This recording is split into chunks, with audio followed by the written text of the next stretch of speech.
Welcome to the very first episode of the Life Well podcast. I'm your host, Catherine Young, a professional mental health therapist, a wellness blogger, and a lover of Christ. Here at Life Well, we love to chat about the intersection of our faith and our mental health. And across these episodes, I hope that you are well. And if not, I hope that you become well. And prayerfully, we all stay well. Now let's get into the things. So before we get into what Life Well is, I think introductions are in order. So as I stated, my name is Catherine Young. I am a native of North Florida. Florida spelled Flawda, right? We want to make sure that we get that correct. I've been here my entire life. I actually grew up and lived in the same exact house my entire life, okay? So I went through elementary school, I went through middle school, I went to high school, living in the exact same house. And one thing that was as consistent as the home that I lived in is that I was always a talker, right? I always ran my mouth and I would have these long conversations with my dad, and we would sit in the den and I would ask him all of these questions. And most of the times he would have the answer, but he would really just let me explore and ask questions. I remember hearing stories from my parents when I was learning how to talk, when I was learning how to read. I would read billboards everywhere, like Morgan and Morgan and all of these different things. Like I would just read the billboards, always very inquisitive. Some of the stories I heard about my childhood as well, I had a bit of a smart mouth, right? So the Lord, he allowed that gift to turn around for my good and other people's good, because I ultimately became a therapist. But I didn't start there. Where did I start? It all started in AP psychology, a course that is no longer offered by the College Board, but I'm so grateful that I was able to take that class, because that's when I really realized, other kids are good at sports and some people had the gift of song, but I really could understand how the brain worked. And I remember sitting in my AP psychology class and asking my teacher at the time, okay, I'm good at this. What could I do with this? And I learned about the profession of psychologists and therapists and mental health counselors. And at the time, I was on the dance team at my high school.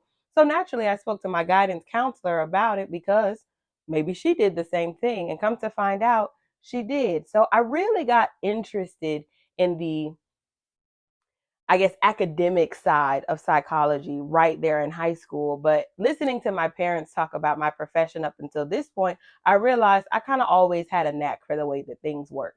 Whereas some people went home and played video games or had extracurricular activities, again, I went home and I would Google quotes. Now that seems a little bit strange, but it's something that I would do. I like looking up quotes, and I really like watching TED Talks. And I remember one particular afternoon, I came home from school and we had a desktop. Now, anybody have no laptop now. We sat down at the desktop and I was going through these quotes, and I found one that was really interesting to me. It was by Albert Einstein, and it said, if you judge a fish by its ability to climb a tree, it's going to spend its entire life believing that it's stupid. And it got me thinking not only about my own life, but the lives of those who I was able to observe at school and in my family, and really the standards and the measurements that we use to judge ourselves. And I took that same thought pattern back to my AP psychology class, and I did an internship my senior year at the behavioral health center at our local hospital, and I got to shadow a psychologist and see what all of these testing environments were like and how diagnosing went. And I made the natural decision, you know what? I'm going to leave high school, I'm going to go to college, and I'm going to become a psychologist. So I did the right thing. And when I applied to Florida A&M University, I declared a major in biology. Now, this doesn't make sense, right? This is when Catherine, trying to be a fish and judge herself based on her ability to climb a tree, really came into play in my own life. And I started at FAMU as a biology major and a psychology minor. And if you've ever heard the phrase, stop, majoring in the minors, that's quite literally what I did. And I got on FAMU's campus and focused on everything but biology. And unfortunately, I ended the semester with a 1.7 GPA. And my mother told me that I was coming back home, and I had to live back at home, because I didn't go to college with the intention of learning. I went to college with the intention of fitting in, trying to be something that I wasn't, and my GPA suffered as a result of that. So in the spring semester, I went ahead and changed my major to psychology, and I excelled in those classes, right? At this point, I have straight A's. Did I graduate with a 4.0 GPA? Absolutely not, because we started at the bottom, right? And now we're here. Now we're guessing. Now we're getting things right. But it took me a little bit of time to really navigate who I wanted to be and what I wanted to do. I had an internship in undergrad, and it really made me fall in love with the art of research. So by the time I was graduating from FAMU, I was like, okay, perfect, great. I need to go to grad school. I applied, didn't get in. I applied again, second go round, I didn't get in. I applied to graduate school a total of 6 times, and I didn't get in any of those times. So I was looking and searching for opportunities. At the time, I was a leasing consultant, and that didn't align with any of the goals that I had, but it was the job that I was grateful for. So I did the natural thing. I want to grow up. I want to be a psychologist. I need to get a job in the mental health field. And the Lord opened a door for me to become a teacher. That doesn't make sense, but it's the path that I took. So for 3 years, I had the opportunity to teach some of the coolest middle schoolers you'll ever meet at a local middle school here in my hometown.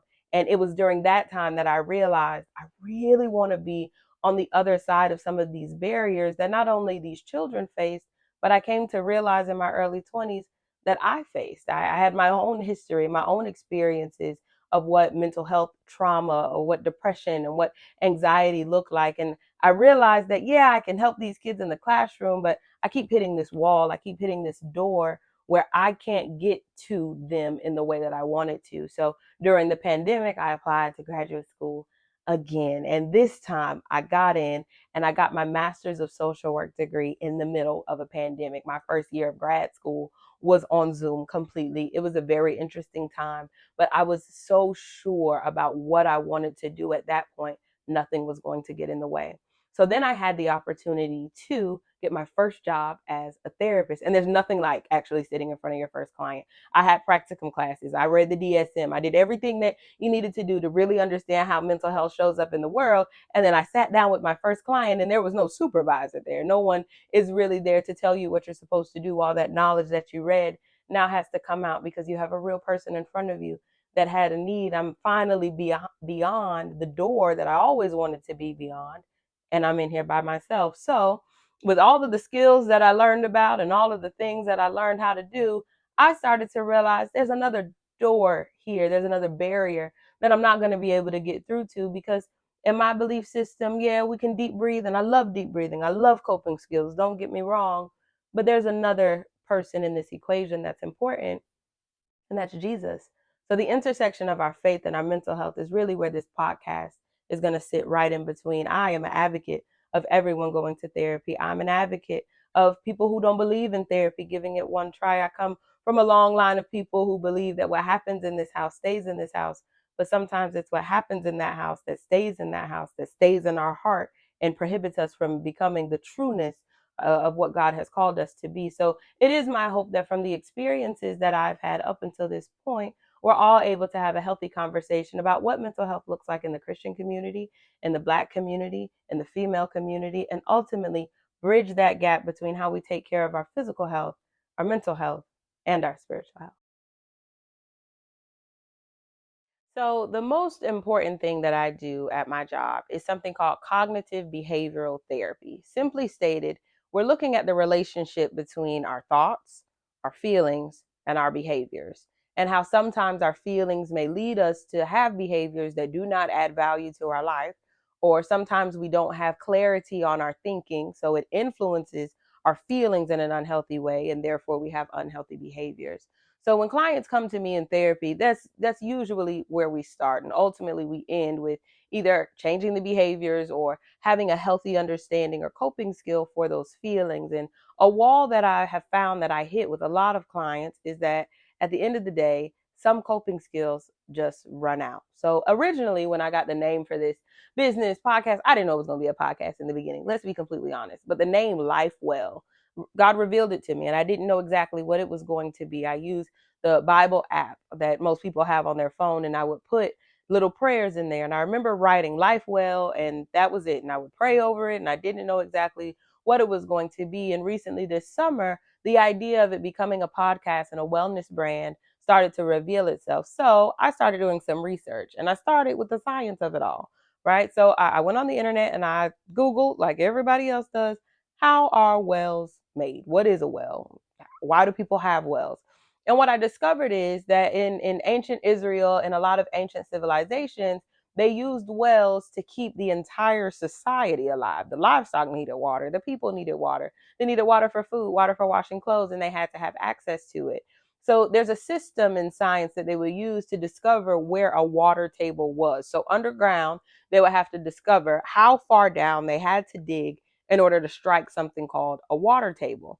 And they would dig down far enough so that when they would draw water out of this water table, it would immediately fill back up. So they would dig down and they would line it with bricks to ensure that the dirt and the sediment or the grass or whatever wouldn't get down into this body of water that they'd be using to sustain their life. And then they would dig all the way up and place more bricks so that any, animals or rocks or anything like that wouldn't get down into the well. And then they would create a pulley system to be able to draw that water out when they needed it. They would take it back to their homes and, use it to wash their livestock or cook food for their children. And then when they would come back, the water table will automatically fill that well back up so that there would always be water for the society. So once, I had my G.I. Jane hat on, I'm a geologist at this point, National Geographic could hire me and I could understand what this concept of a well did for civilization. I went to the Bible and I'm like, okay, where are wells? And I Google wells in the Bible, and so much information popped up. So I'm like, oh my goodness, God, you gave me this beautiful idea, life well. Which well is the most important? And there's so many wells. But for the stories that I did read and the symbols that came up, the woman at the well became fascinating to me. Now, most individuals who have spent any number of time, listening to sermons or reading the Bible, we're all familiar with the Samaritan woman. And if you're not, she's a woman who lived in Samaria. And the Samaritans at the time weren't the popular crew, right? These were not the people that the Jews wanted to fraternize with because of old beef that we'll get into in other episodes that they had with the Jews versus the Samaritans. So the woman at the well is not a celebrity, right? She's not the kind of person that the savior of the entire world would just naturally be meeting with at any given point in time. One, he was meeting with her in the middle of the day. It's hot in Samaria. Why was she at a well in the middle of the day? He's a man talking to a woman in the middle of the day in the Bible times. This is not something that is going to naturally take place.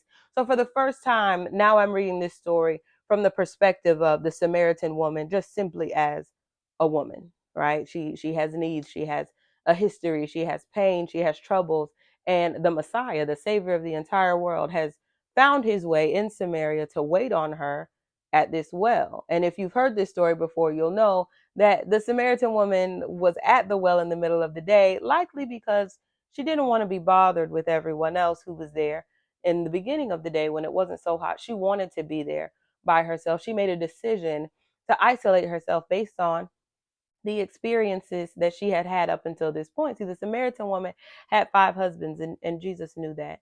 And he still made a decision to sit down and talk with her. And when he did so, she had an attitude. She was upset, like, why are you talking to me? At what point did you think that this was a good idea for you to come over here and bother me while I'm trying to get water out of this well for my family so that I can go on about my business? And he still approaches her in the most cool, calm, and copacetic way. Shameless plug for the show, The Chosen. If you haven't seen it, you need to see it. It gave me a lot of clarity about what this interaction really was like. So they're having this back and forth dialogue, and Jesus asks her for a drink of water. And she's still giving him the runaround, like, man, why are you bothering me? I'm just trying to get this water and mind my business. And he gets a little sporty with it, and he was like, well, I have living water. I have water that I can give you, and you'll never thirst again. I can quench that space in you that has been thirsting for so long. And now she's starting to get a little bit curious. So he establishes his authority with her by explaining the places she's been, the insecurity that she's holding on to, the reason why she's at the well at the middle of the day, and goes ahead and tells her, you have 5 husbands. And now she's beside herself. She's like, well, wait a minute, how did you know that?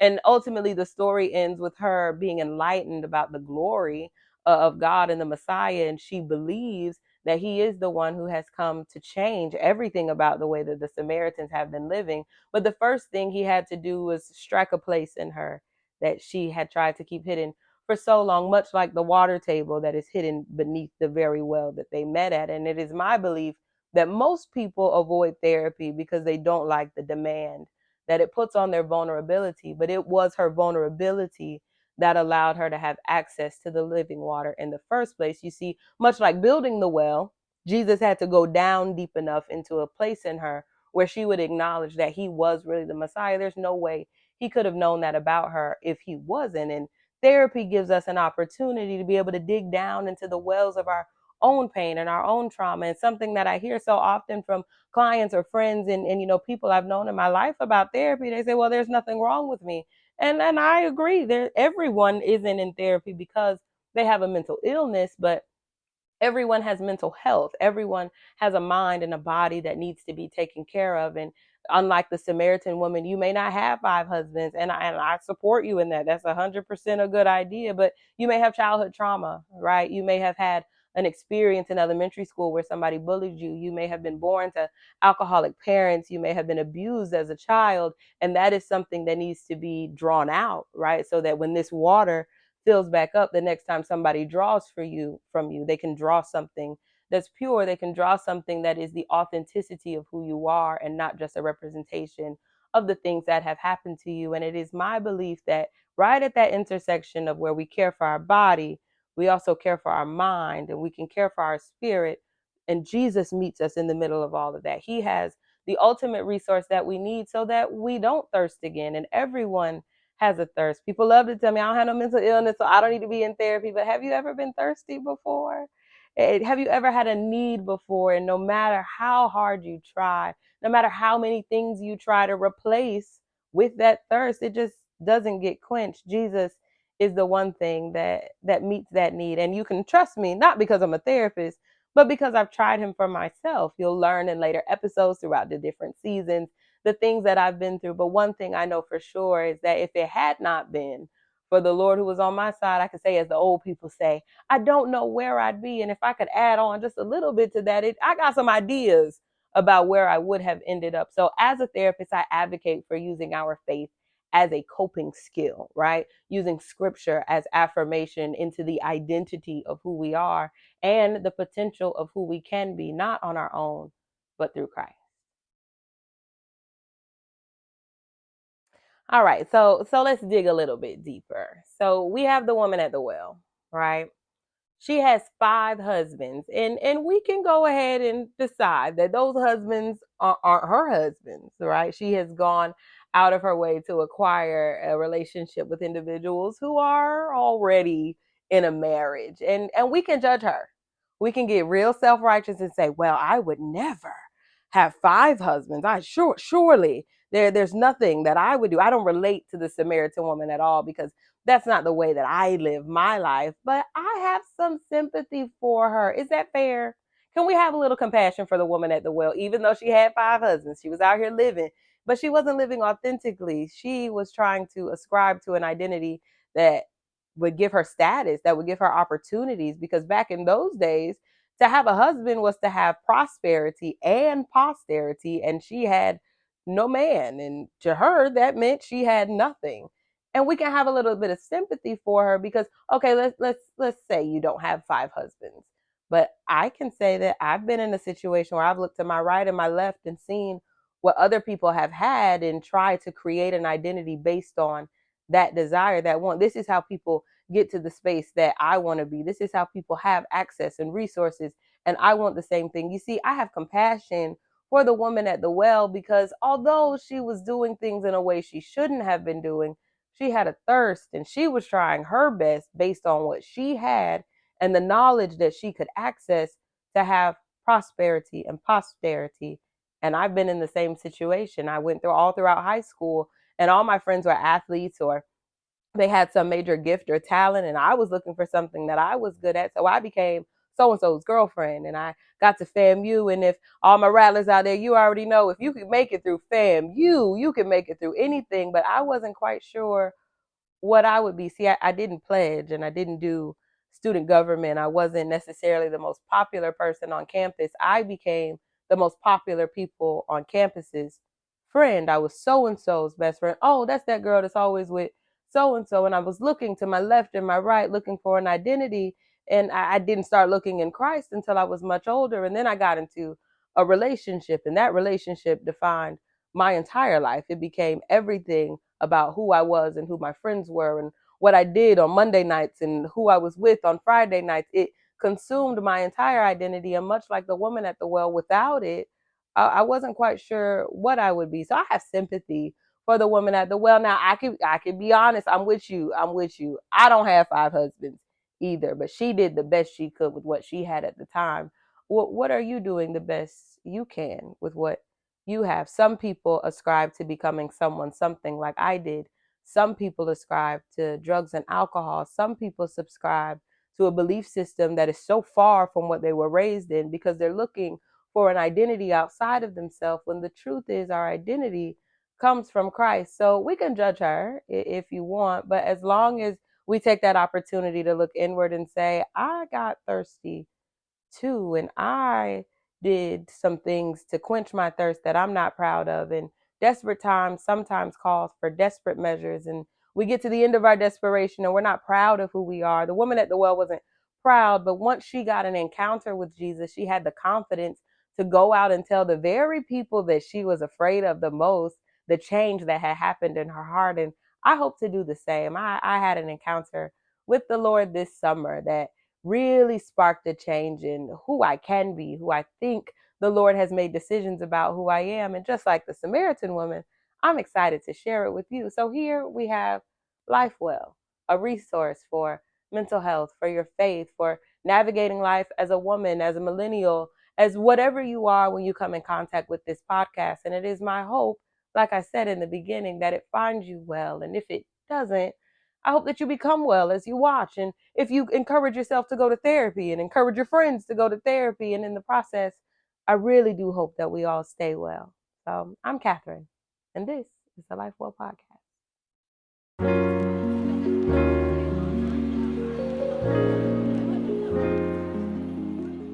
So I'd imagine that this podcast probably found you at a point in your life where you have a thirst and you've been trying a lot of different things to quench that thirst, and nothing is satisfying. So as we go throughout season 1, I hope that you find the resource that you're truly looking for to meet yourself at your own intersection of your faith and your mental health. I'll always advocate for therapy. I'm a therapist. I will always advocate for psychiatry and the dedicated work of doctors and psychiatrists. But it is my belief that Jesus is the way. He is the truth, and he created all these professionals to help us in this journey called life. So be sure to tune in next week. Our episode is going to be called Affirming with the Word. I think it's going to be something that we can all use, myself included. But until then, make sure you're taking care of your well, because you can't draw from an empty one.